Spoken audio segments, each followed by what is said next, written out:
lidando com assuntos desafiadores. A atualidade nos oferece, nos confronta com assuntos desafiadores. Sempre tivemos assuntos desafiadores, mas há uma característica do tempo presente em que vivemos, da forma que os assuntos se apresentam, a intensidade, os tipos de assuntos. E nós queremos pensar e olhar a palavra de Deus diante deste mundo, desta realidade, esses assuntos que estão no ar, são insistentemente propagados. Queremos então olhar a palavra de Deus e buscar conhecer a vontade do Senhor em tudo isto. E hoje, nesta noite, queremos numa reflexão, uma mensagem introdutória, embasar tudo aquilo que nós haveremos de pensar nos próximos domingos, os diversos assuntos. E hoje quero então focar com você em Romanos, capítulo 12, a carta do apóstolo Paulo à igreja em Roma, capítulo 12. Depois dos evangelhos, vem o livro de Atos, em seguida Romanos, capítulo 12. O apóstolo Paulo escreve ali na metade do primeiro século para a igreja em Roma. Ele não está em Roma, escreve a carta da cidade de Corinto, na Grécia, para Roma, no que seria hoje a Itália. E em Roma está já a fé cristã e há uma igreja. Lembrando que nada tem a ver com o que nós temos em termos de volume do Vaticano, por exemplo, lá hoje. A cidade de Roma era uma cidade longe de Deus, com seu paganismo, seu politeísmo, mas havia uma minoria que havia conhecido o Evangelho e a Cristo e se agrupado como igreja, grupinho pequeno, comparado com a grande Roma. O apóstolo Paulo escreve esta carta, chamada uma carta magna dentro das Escrituras, em termos de exposição do que é o Evangelho, o que é que Deus veio fazer em Cristo. E ele escreve para embasar aquela igreja, melhor embasar aquela igreja no Evangelho, a fim de que aquela igreja pudesse ser usada como uma ponte missionária, um trampolim missionário para as outras partes além do Império Romano, onde o Evangelho não havia chegado ainda, inclusive aquelas tribos do outro lado do Império, que nem estavam bem subjugadas, ou não eram realmente subjugadas ao Império Romano. Enfim, o apóstolo Paulo tem essa visão missionária, ele quer preparar, fundamentar aquela igreja, ele quer ir para lá, para por ela ser enviado para outros lugares, mas é preciso que aquela igreja esteja muito lúcida com relação ao que é o Evangelho. Por isso ele escreve então esta carta. Muito bem, uma carta escrita àqueles que estavam em Roma, nossos irmãos em Cristo. Verso 1 e verso 2, no capítulo 12. Verso 1 e verso 2. Receba a palavra de Deus.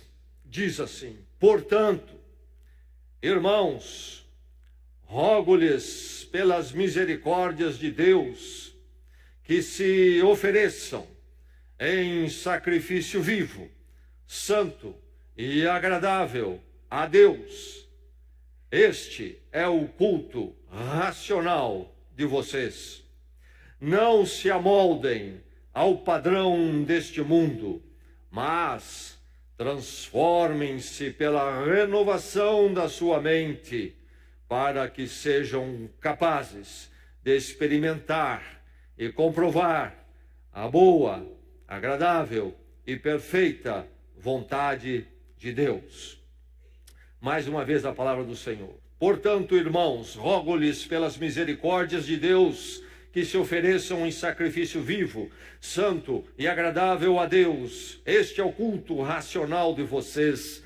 Não se amoldem ao padrão deste mundo, mas transformem-se pela renovação da sua mente, para que sejam capazes de experimentar e comprovar a boa, agradável e perfeita vontade de Deus. Esta é a palavra do Senhor para o seu coração nesta noite.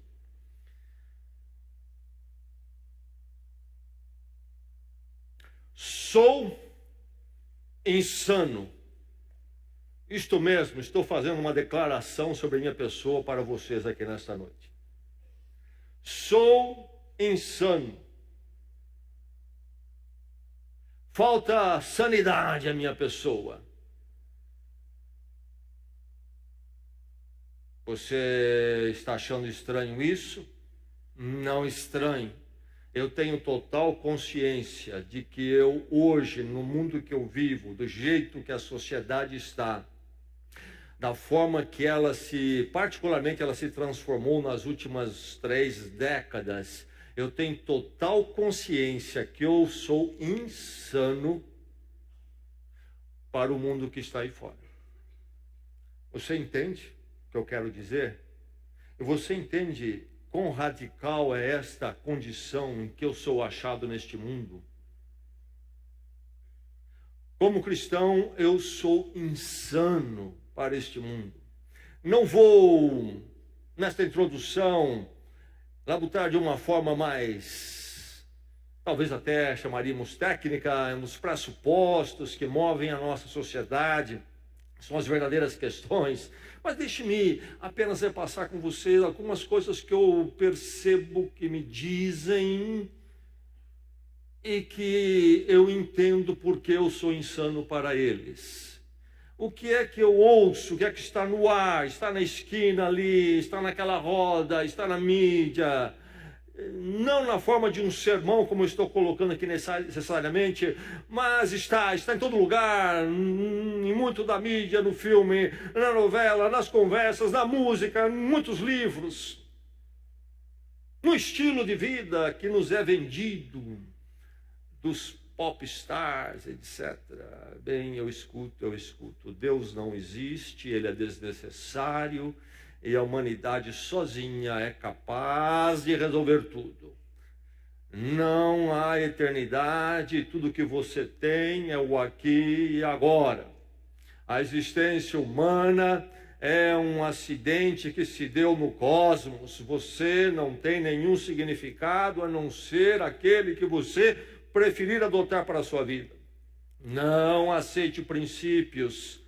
Não existe uma moral transcendente além de você, mas faça o que lhe agradar. A mídia e a escola são as fontes primárias de sabedoria, e a escola é muito necessária para você se sobrepor a todos. Status econômico, profissional, competitivo, prazer sexual por demanda e aplicar-se em adquirir coisas é a graça da vida. Sexo é apenas uma diversão inconsequente e, como qualquer outra, desfrute dele, como desejar, em qualquer forma. Embriagar-se é socialmente necessário, marca ponto, e é divertido. E as drogas também podem ser o caso. O máximo do bem-estar é participar de um show ou festa com muito agito, sexo, embriaguez e drogas também. Categorias como homem e mulher servem apenas para um explorar o outro. Se você é homem, use a mulher e descomplique-se de matrimônio e filhos. E se você é mulher, guerreie para aniquilar os homens e o anseio por matrimônio e filhos. Matrimônio é um conceito ultrapassado. Viva em relacionamentos livres e variados. Se casar, centralize-se em si mesmo, descartando o incômodo de se dar para o bem mútuo. Família é indefinida. Forme qualquer agrupamento que preferir. Filhos são apenas um estorvo. Procure evitá-los ou transferi-los para poder fazer o que você quer. Filhos em idade formativa não devem ser contrariados e disciplinados a fim de encaminhá-los para os princípios devidos da sua convicção e a convicção de verdades transcendentes, mas eles devem ser deixados livres para abraçarem suas vontades e princípios que escolherem. Seu sentimento de culpa é uma ilusão. Você precisa apenas se aceitar. Acertar-se com Deus é tolice. Você apenas precisa de mais terapia. Se sentir-se em paz, culpado e vazio, cultue a ecologia, humanize um animal ou pratique um rito místico. Eu poderia continuar, mas esse é o mundo que eu vejo à minha volta. Não sei se é este que está à sua volta. E ele me disse que eu sou insano. E eu entendo porque ele me disse que eu sou insano. O apóstolo Paulo escreve a cidade de Roma. Ele está em Corinto.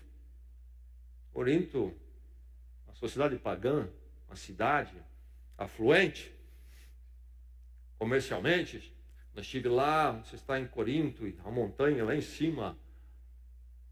Você vê o templo que havia ali, onde centenas de sacerdotisas naquele culto lá estavam, sacerdotisas prostitutas.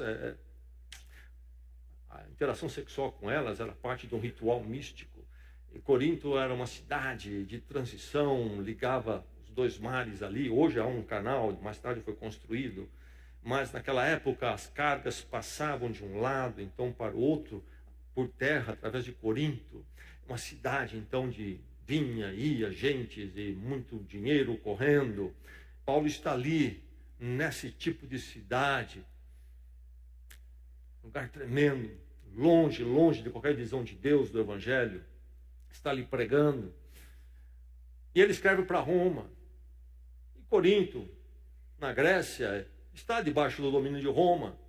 E ele escreve aos irmãos em Roma. Como é que era Roma? Então, como é que era o Império Romano? Em Roma, o pessoal gostava de se divertir, por exemplo, vendo homens lutarem até o sangue correr. Coisa estranha essa, não é? Essas batalhas vale tudo. Faziam isso naquela época, veja só. Luta vale tudo. Sabe como é que é? É um absurdo isso, não é? Faziam isso em Roma. Criança não tinha um valor em si, intrínseco. Abortar era normal, inclusive abandonar crianças à morte. Perfeitamente normal em Roma.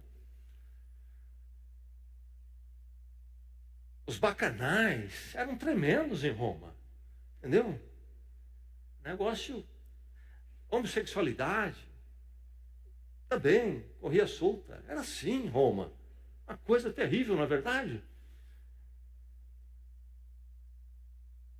Eles iam para todo tipo de culto, misticismo, diversos. Você ia nesse templo, ia naquele outro, fazia isso. Aquele ritual, esse ritual. Era um lugar de quem podia mais. Enfim, poderia continuar descrevendo. Esses irmãos nossos estão lá em Roma e eles recebem a carta do apóstolo Paulo, que está em Corinto no momento, e tem a intenção de ainda chegar a Roma para visitar a igreja lá. E é a esses que ele escreve, rogo-lhes. Você ouviu um termo pesado, um apelo encarecido, não qualquer palavra, mas rogo-lhes. E o que é que ele roga a esses irmãos, a esses cristãos, vivendo ali, naquela cultura, totalmente longe, distante, ignorante, Deus eterno e do Evangelho, a manifestação, a obra dele em Cristo Jesus. O que é que ele vem dizer a eles sobre o que é que são esses dois versos que lemos aqui?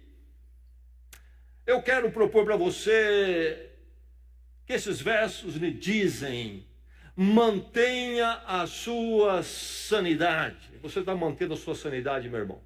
Minha irmã em Cristo Jesus. Você que ainda não é meu irmão, minha irmã em Cristo, não chegou a este ponto ainda de conhecer o poder do Evangelho na sua vida. Como é que está a sua sanidade? Você pode encontrá-la também hoje. E se você está em Cristo, você está mantendo a sua sanidade. Paulo escreve isto porque há uma necessidade de nós crentes vigiarmos de forma muito atenta e nos empenharmos de forma muito forte para mantermos a nossa sanidade, porque a cultura à nossa volta é tão diferente que nós somos insanos para eles, eles são insanos para nós. Nós entendemos sanidade segundo a palavra de Deus, mas aí está algo que é à nossa volta, que é totalmente avesso, contrário, e se não houver um manter, um empenho, um aplicar-se, uma sanidade em Deus, nós perdemos e nos tornamos insanos. Mantenha sua sanidade. Como que eu posso? Onde há recursos para isto? Em mim mesmo? Certamente que não. Mantenha a sua sanidade capacitando-se nas misericórdias de Deus, diz o texto. Você ouviu isso? Tudo quanto vamos falar aqui sobre sanidade e nessa questão da nossa mente, não se esqueça, não estamos falando de algo que é uma obra humana, o que eu posso fazer em mim mesmo. Isto é pensamento insano do mundo. À luz da palavra de Deus, se há alguma esperança para a minha mente, então para a minha vida, o meu ser e para você, isso depende do que o apóstolo Paulo chama aqui de misericórdias de Deus. Do que é que ele está falando?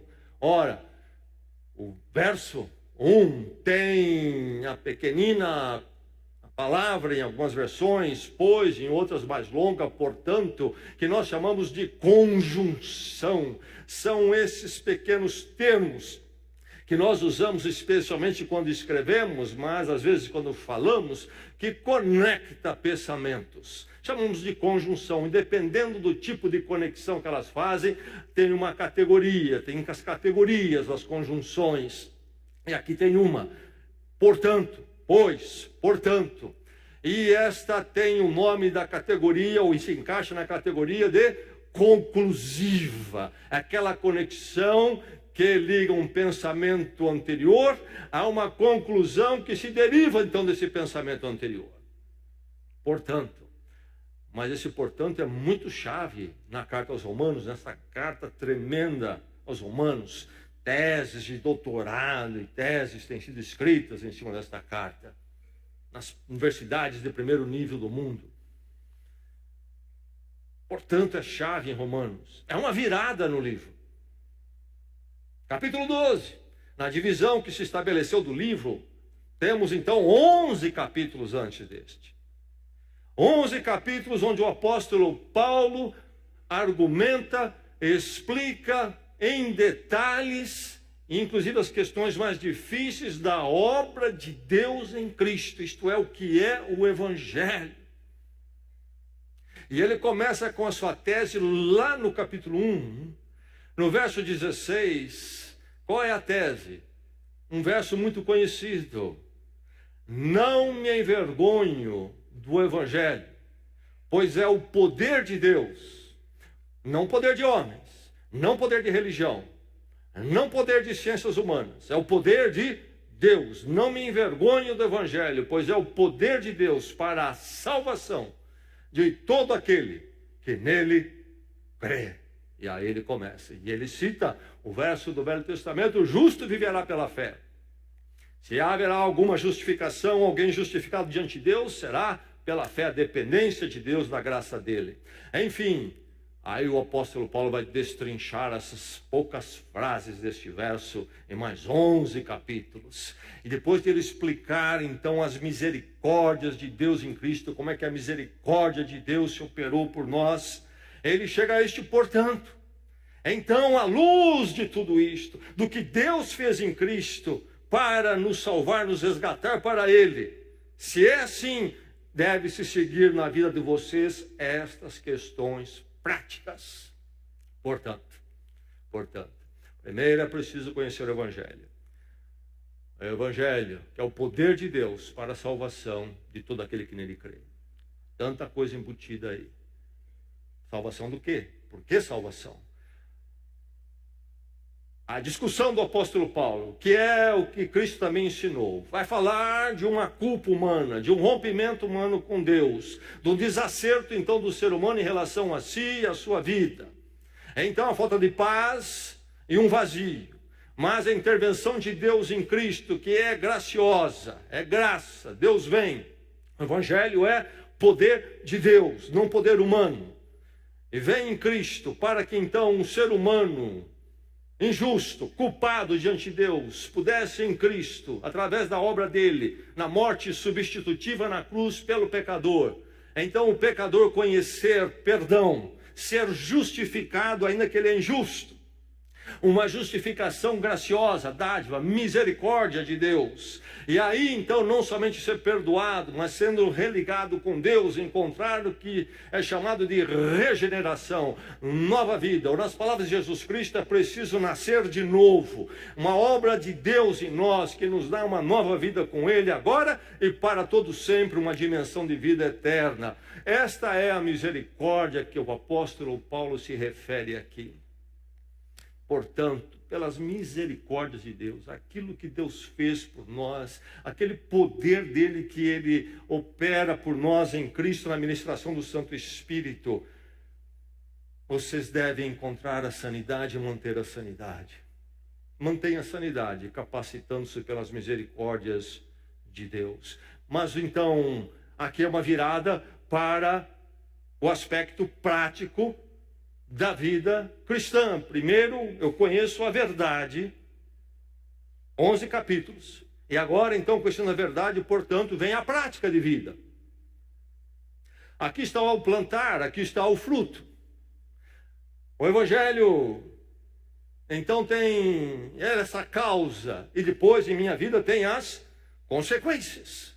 Portanto, o que deve ser encontrado em mim pelas misericórdias de Deus, eu devo ser uma pessoa sacrificada. Isso mesmo, termo forte, não é verdade? Mas é este. Sendo uma pessoa sacrificada que você vai manter a sanidade. Veja a expressão do apóstolo Paulo. Ele diz que vocês se ofereçam em sacrifício, vivo, santo e agradável a Deus. Mas a palavra é esta, sacrifício. Que vocês se ofereçam em sacrifício vivo. Esta versão minha das Escrituras, a versão que talvez a maior parte de nós temos, chamada NVI, diz se ofereçam. Mas no original realmente grego tem mais uma palavra, que há outras versões em português colocam. Ofereçam os seus corpos. Corpos, isto, aquilo que se refere a este físico. Mas quando nós estudamos este termo à luz das Escrituras e da cultura, o apóstolo Paulo não está falando apenas de oferecer o corpo no sentido, bem, o meu corpo então é que vai servir a Cristo, ou servir a Deus e viver num sacrifício. Não é isso que ele está dizendo, criando aí divisões no ser humano. O corpo é uma coisa, depois tem outras coisas no ser humano, não é nesse sentido. Mas ele está pensando no corpo como uma manifestação holística do meu ser. Sim, é o corpo, mas é o corpo porque é o todo. Ele está evitando o dualismo grego, por exemplo, que era comum nos dias dele, no pensamento grego, uma ideia de que a matéria é má e o espírito então é bom. E que é possível, inclusive, você viver de uma certa forma. O que você faz com o seu corpo não é muito importante. O importante são as abstrações mentais, chamadas espirituais, que você possa fazer. Então, uma visão de que a matéria em si é ruim. Nós vemos pelas Escrituras que a matéria é a criação de Deus. Ela em si não é má nem ruim. O problema é como é que nós a usamos. Então, o problema é recair nas nossas intenções. O meu corpo em si não é mal nem bom, depende como as minhas intenções e vontades usam e veem o meu corpo. Então o apóstolo Paulo está aqui quando diz, ofereça os seus corpos em sacrifício, rompendo com o conceito grego da época, desse dualismo que divide o ser humano. Mas também ele está rompendo com a visão ritualista que tinha tomado conta do culto judaico, e também tomou conta da maior parte da chamada cristandade dos nossos dias. Então é aquele culto a Deus que você leva o seu corpo, por exemplo, até um lugar. E aquilo é um peso, é um sacrifício. Você faz aquilo que tem que fazer para ver se consegue barganhar com Deus. E depois que você faz, você vai embora, você não tem nenhum prazer naquilo. Aquilo foi um peso a ser cumprido. Foi uma tentativa de aplacar Deus. Foi uma tentativa de comprar Deus. Levei meu corpo lá e saí, mas eu não estava nem lá. Minha vontade é outro lugar, meus pensamentos, valores são outros. Mas Deus viu, fiquei lá 1 hora, aguentei firme. Corpos. Então, nem numa visão ritualista, mecânica, nem também num dualismo. Por quê? Porque ele fala num sacrifício vivo. Um sacrifício vivo. Portanto, não está falando do sacrifício judaico, que é um sacrifício penitencial de morte, como acontecia com os animais. Não é um sacrifício momentâneo, mas um sacrifício no concreto, no constante da vida. Apresentem os seus corpos em sacrifício morto, não vivo. É um sacrifício em vida, é um sacrifício no viver. Isto é, aqui então o meu corpo, colocado no altar do Senhor, quando eu trabalho, quando eu me divirto, quando eu vivo em família, quando eu escolho, quando eu penso. Mantenha a sua sanidade sendo uma pessoa sacrificada. Isto é, minha vida, o que eu sou. Não apenas ritualístico quando eu vou a um lugar chamado religioso, sagrado, templo. E nem também vai só o meu corpo e minha cabeça, não. Mas o meu todo, de forma viva, no meu viver, está realmente no altar do Senhor. Morri eu com Cristo.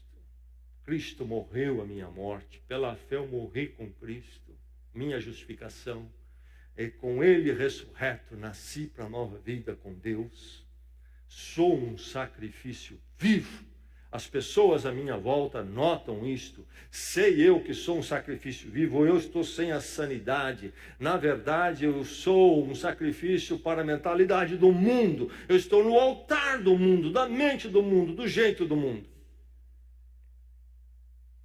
Por isso que ele vai dizer, este é o culto racional de vocês.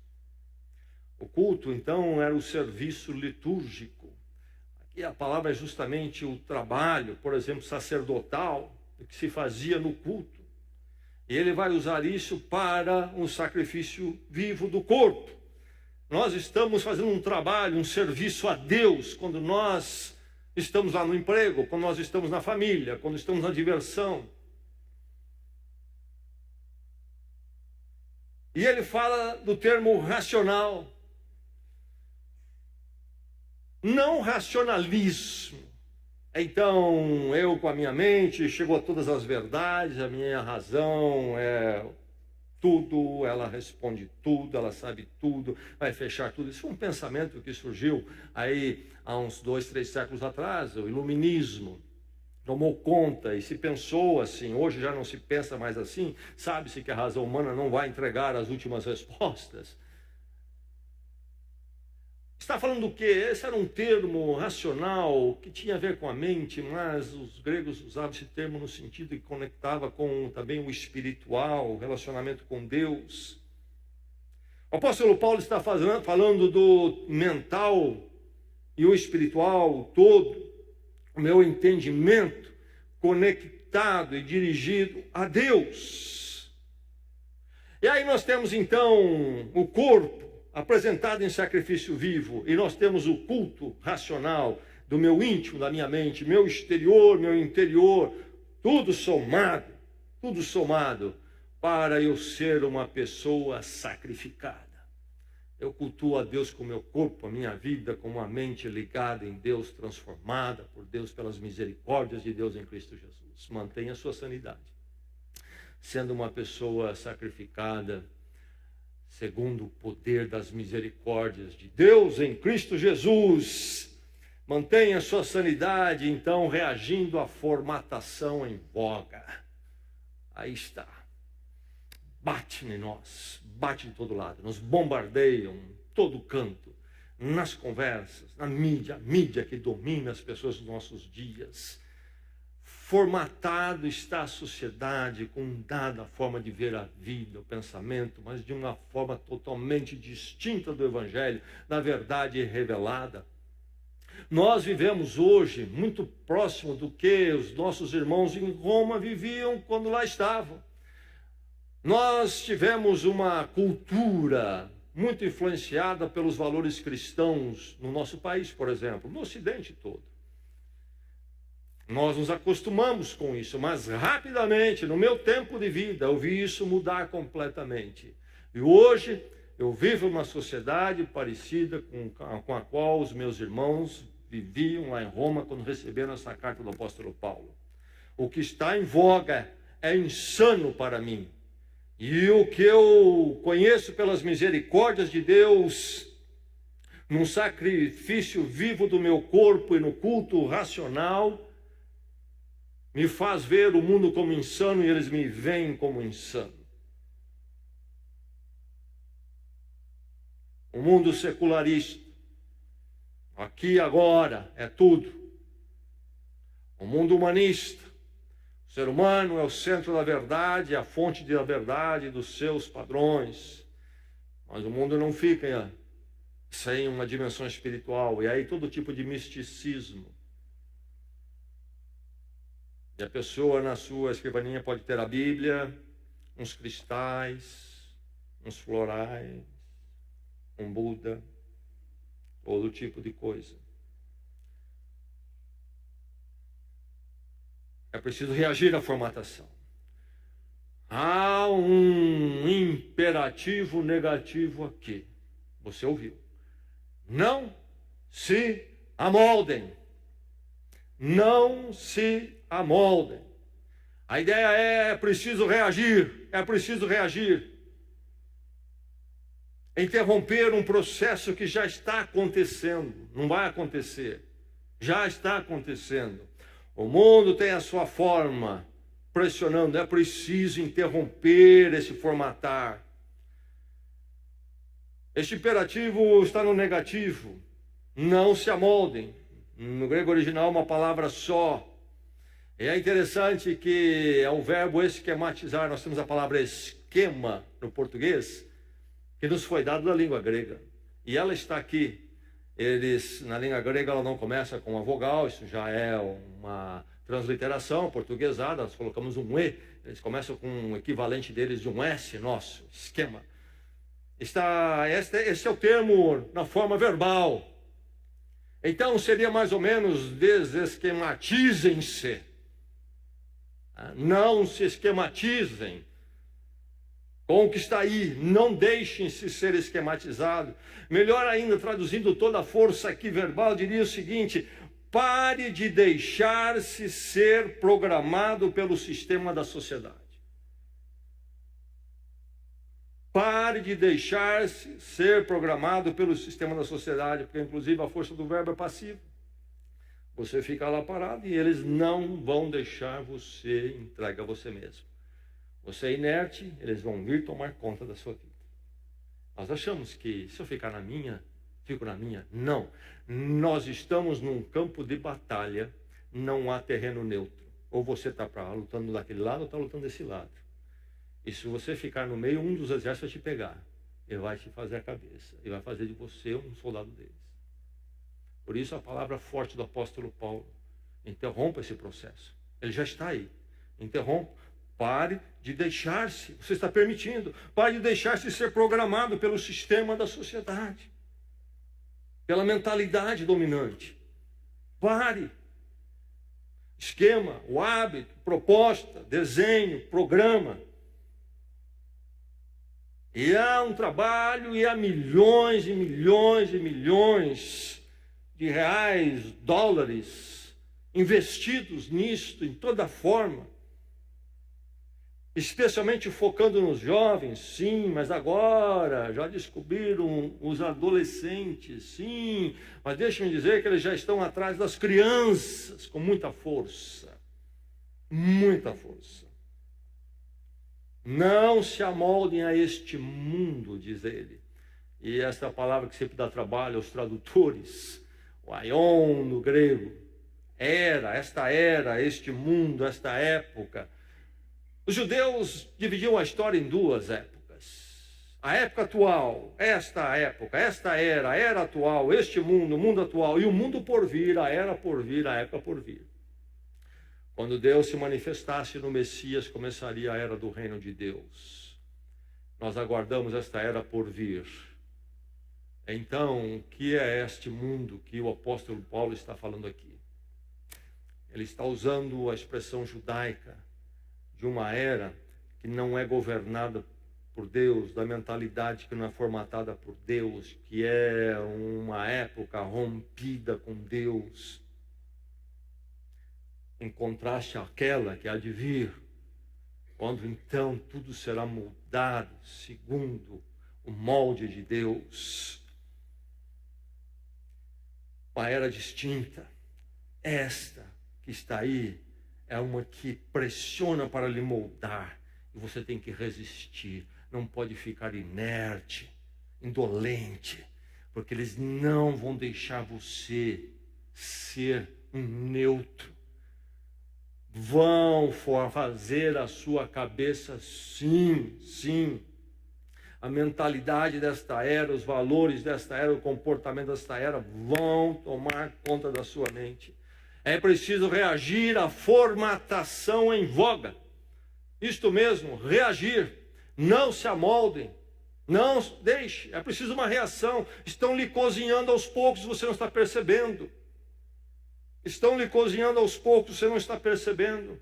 Meus irmãos, irmãs, a pressão neste dia, na mentalidade do mundo insano, é de uma força maligna e terrível, que se não for a misericórdia de Deus, a obra de Deus em Cristo, chegar à vida humana, ninguém resiste.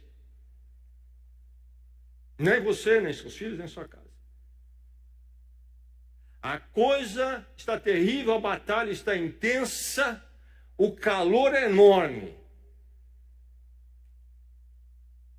Nem a sua casa é mais lugar seguro. Por exemplo, seus filhos vão para o quarto com o celular.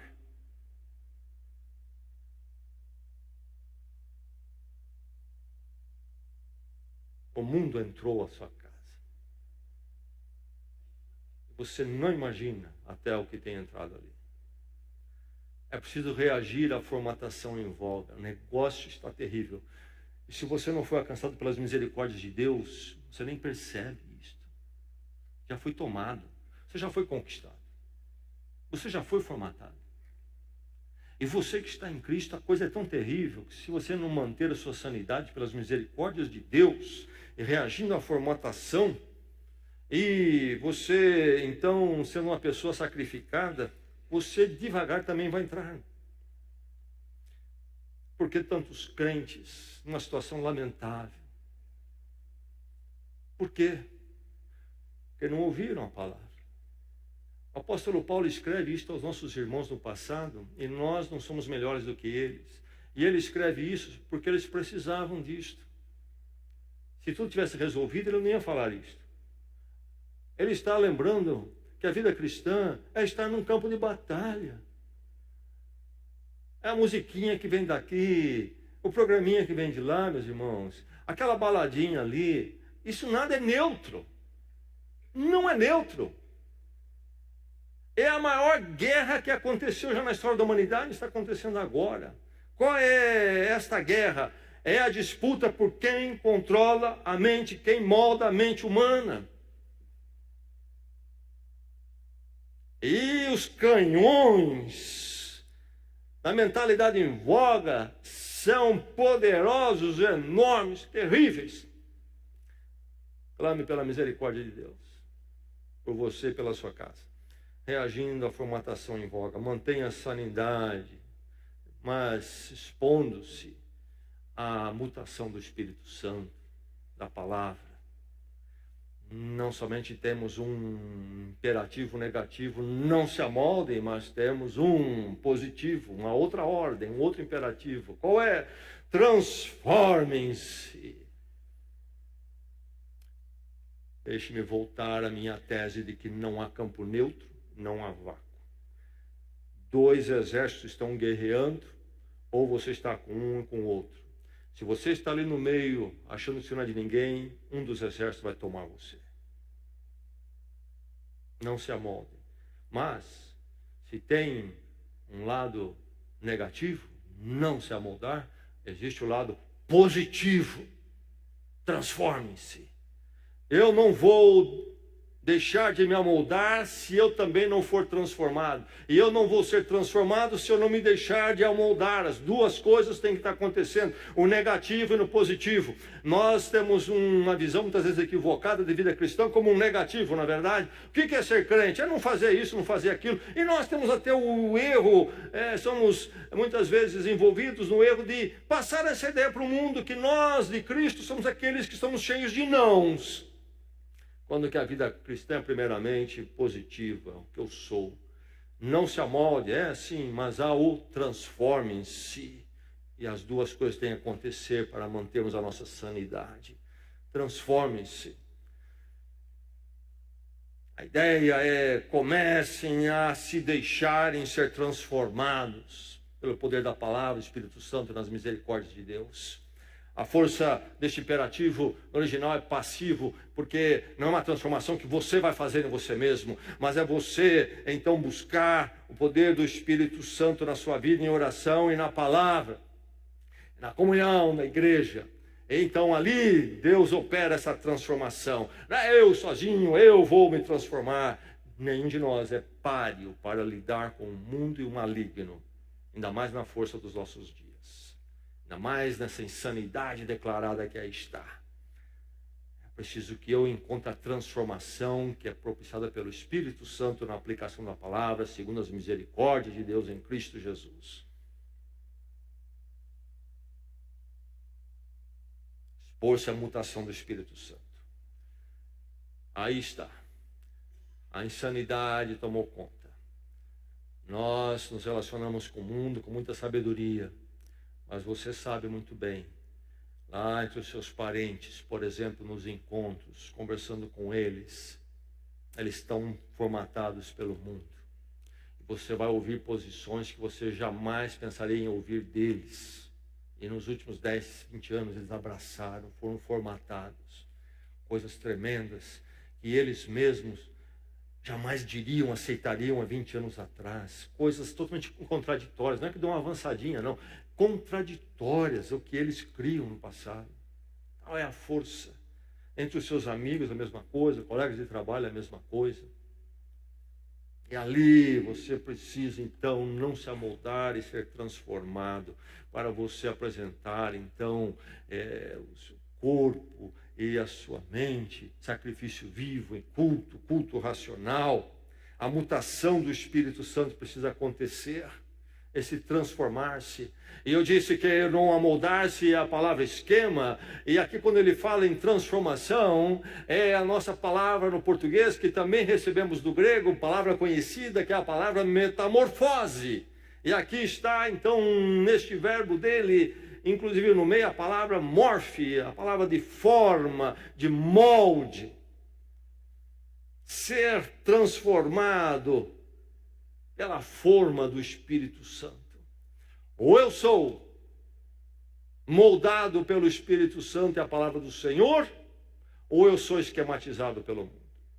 Não há um campo. Onde é que está você? Mantenha a sua sanidade. Mantenha a sua sanidade. A sua mente guardada pelo Espírito Santo. Por que eu sou crente e as coisas estão tão desajustadas na minha vida? O apóstolo Paulo fala aqui sobre experimentar a boa, perfeita vontade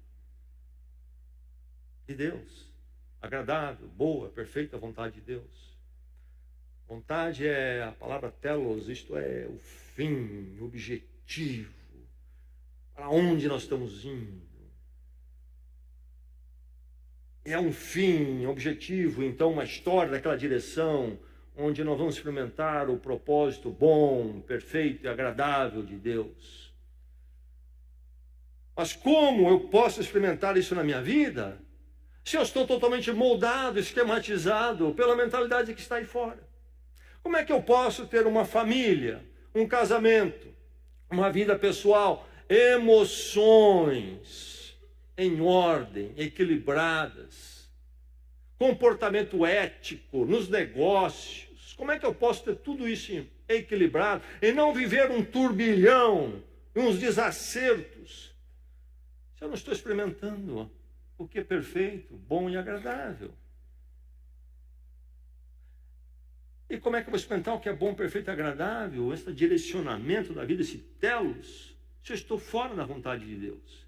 Eu estou moldado pelo mundo, não estou sendo transformado pelas misericórdias de Deus em Cristo. Aí nós somos aquele rico que tem acesso a um banquete e está comendo migalhas e vivendo na miséria.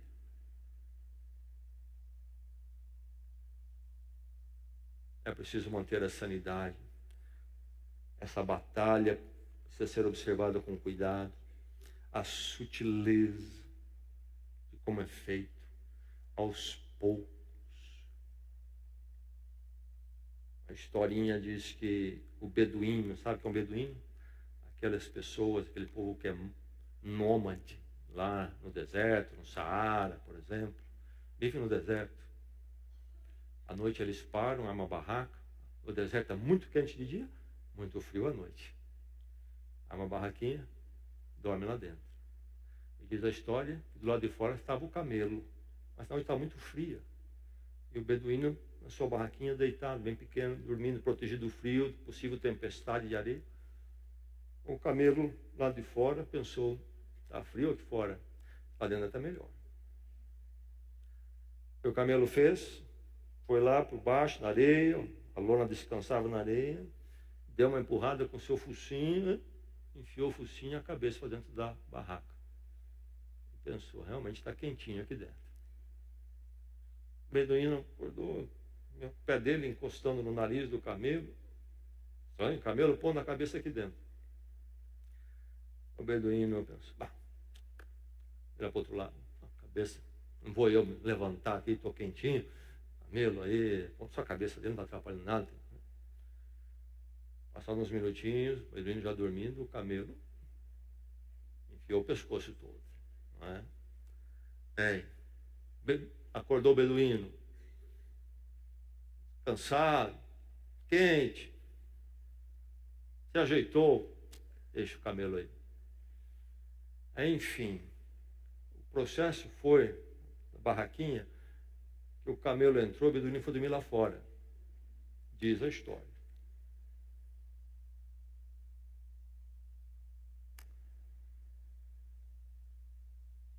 Você vai perder a sanidade. Primeiro ao nariz, depois ao pescoço. Daqui a um pouco tomam conta. Se já não tomaram. A questão é, há duas formas de pensar, duas formas de ver a vida, há dois propósitos, há dois telos, vontade, direcionamento, são totalmente opostos, diametralmente opostos. A questão é, quem que está ali amoldando? Quem é que o está transformando?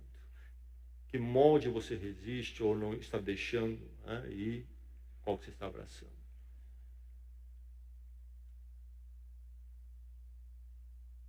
Isso vai dar uma diferença, uma grande diferença. Que Deus mantenha a sua sanidade. Vamos orar.